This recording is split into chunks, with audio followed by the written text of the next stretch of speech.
चलो आज के আমি তোমাদের সাথে একটা রেসিপি শেয়ার করি, তো দেখতে থাকো।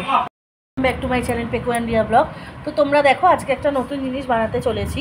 তো দেখো, বলো তো এটা কী পাতা? তো দেখো এই হলো আমাদের উপকরণ। তো এইগুলো দিয়ে আজকে একটা জিনিস বানাতে চলেছি, তো দেখতে থাকো। আমি একটা জেকের সাবুর প্যাকেট নিয়ে নিয়েছি, আর এইখানে এই সাবুটা আমি নিয়ে নিয়েছি। এখানে একটু অল্প জল দিয়ে আমি সাবুটা ভিজিয়ে নিয়েছি। এই দেখো দেখালাম তখন কারি পাতাগুলোকে এখানে নিয়ে নিয়েছি। এখানে ছোট ছোট করে আলু কেটে নিয়েছি। এখানে আলু কাটা, এখানে রয়েছে কাঁচা বাদাম, আর এখানে রয়েছে শুকনো লঙ্কা। তো দেখো এখানে কড়াই নিয়েছি, কড়াইয়ের মধ্যে তেল দিয়ে দিয়েছি। তো তেলটা গরম হোক, গরম হয়ে গেছে। তো এর মধ্যে এবার আমরা বাদামটা ভেজে নেবো। তো তাই জন্য কাঁচা বাদামটা এখানে দিয়ে দিয়েছি। তো বাদামটা একটু নেড়ে চেড়ে ভেজে নিই। তো দেখতে থাকো।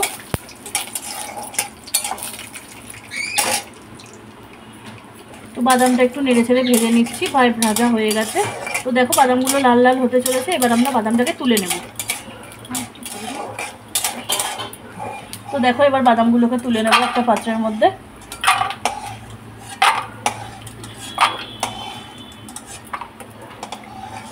বাদামগুলোকে এবার তুলে নিলাম।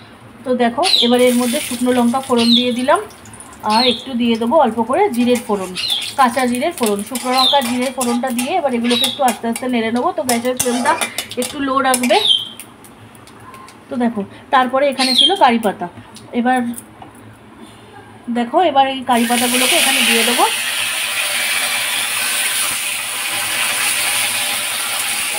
গন্ধটা তো সেই বেরাচ্ছে, তোমরা তো জানোই যে কারি পাতা কত ভালো লাগে খেতে। যে কোনো চানাচুর যে কোনো ভাজাতে দিলেই খুব ভালো লাগে। তো তারপরে দিয়ে দিলাম এখানে টুকরো করা ছোটো ছোটো আলু। এবার এগুলোকে সবসময় একটু আস্তে করে ভাজা হবে। তো দেখো এগুলোকে এখন একসাথে নেড়ে চেড়ে ভাজা হচ্ছে, বেশ ভালো করে এখন ভাজতে হবে। তো এগুলো এখন ভাজা হোক। তো এখানে এখন একটু ঢেকে দেওয়া হলো। তো একটু কিছুক্ষণ থাকুক, তারপরে তোমাদের দেখাচ্ছি। তো দেখো এখানে সাবুটা দেখে নাও। সাবুটাতে এমন পরিমাণ জল দেবে যেন জলটা ঠিক মাপের হয়।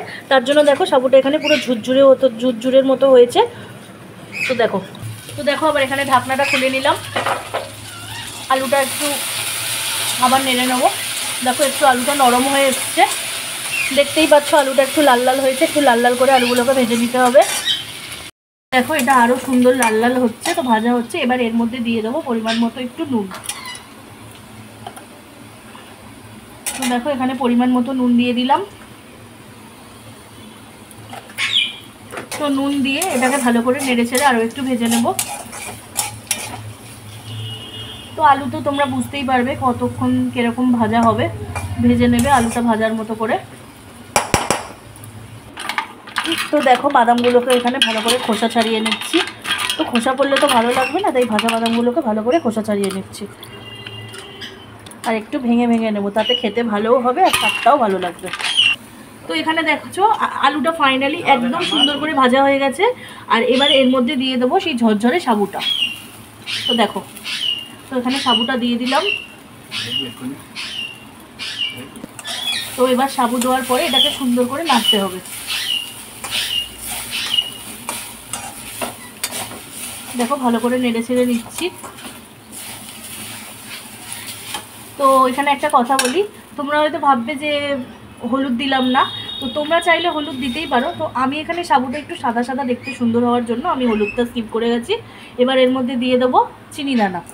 তার মধ্যে একটু চিনি দিয়ে দিলাম, একটু মিষ্টি মিষ্টি ভালো লাগবে, তাই তোমরা তোমাদের পরিমাণ মতো চিনিটা দিয়ে দেবে। আর কেউ না দিতে চাইলে না দেবে। আর এখানে দিয়ে দিলাম এবার হচ্ছে এই যে দেখো গোলমরিচের গুঁড়ো। তো একটু দিয়ে দিলাম গোলমরিচের গুঁড়ো, আর তারপরে দিয়ে দিলাম সেই বাদামগুলো। এবার একসাথে সুন্দর করে এগুলোকে নাড়তে থাকবো। তো দেখো এবার সুন্দর করে এখানে নেড়ে নিচ্ছি। এবার সুন্দর করে সবসময় এগুলোকে ভাজা ভাজা করে নিতে হবে, তাহলে এটা সম্পূর্ণ রেডি হয়ে যাবে। তো দেখো আমার এটা ভাজা কমপ্লিট হয়ে গেছে। এবার আমি এর মধ্যে একটুখানি হালকা করে কাঁচা কারি পাতা এর মধ্যে দিয়ে দিলাম, ফ্লেভারটা ভালো আসার জন্য। কাঁচা লঙ্কাটা আর এর মধ্যে দেওয়া হয়ে গেলে একটু কাঁচা লঙ্কা। তো এর জন্য একটু স্বাদটা হালকা লঙ্কার সেন্টটা আসবে, ভালো লাগবে। তো দেখো আমার এটা কমপ্লিট হয়ে গেছে। এবার গ্যাসটা বন্ধ করে দিলাম। তো এবার এটাকে নামিয়ে নেব। তো দেখো এবার এটাকে প্লেটে ঢেলে নেওয়া হচ্ছে। তো দেখো কত সুন্দর দেখতে হয়েছে, এটা একদম ঝুরঝুরে হয়েছে। আর এই যে এবার প্লেটের মধ্যে ঢেলে নেওয়া হচ্ছে। তো দেখো এটা রেডি করে নিলাম ডেকোরেশনের জন্য, একটু ওপর দিয়ে কারি পাতা দিয়ে দিলাম। তো তোমরা তোমাদের পছন্দ মতো সাজিয়ে নিলো, আমার এরকমভাবে ভালো লেগেছে তাই জন্য আমি এটাকে এভাবে সাজালাম। তো এতক্ষণ তো রেসিপিটা দেখলে, তো রেসিপিটার নাম কি দেওয়া যেতে পারে বলো? আমার তো মতে এটাকে আমি নাম দিলাম সাবুর উপমা। তো আমার চ্যানেল, আমার ভিডিওটা যদি তোমাদের ভালো লেগে থাকে, ভিডিওটাকে একটা লাইক করো, কমেন্ট করো, আর আমার চ্যানেলটাকে সাবস্ক্রাইব করে দিও। টাটা। তো দেখো এটা তো দেখলে বানানোটা, এবার দেখো ভাই তো কলেজ থেকে এসছে, তাই এখন এটা ওকে খেতে দেবে। তোমরা সন্ধেবেলা বাচ্চাদেরকে এটা টিফিন হিসাবে দিতে পারো, বা বাড়িতে কেউ এলেও চটজলদি বানিয়ে দিতে পারো। তো দেখ তো এটা খেয়ে খেতে কেমন হয়েছে বল তাড়াতাড়ি। তো খেয়ে দেখ কেমন হয়েছে। দেখো ভাইকে বলছি যে তুই একা খাবি, আমাকে একটু দে। তো দেখো তোমাদেরকে একটু দেখাই কেমন হয়েছে খেতে, তার জন্য একটু খেয়ে নেবো।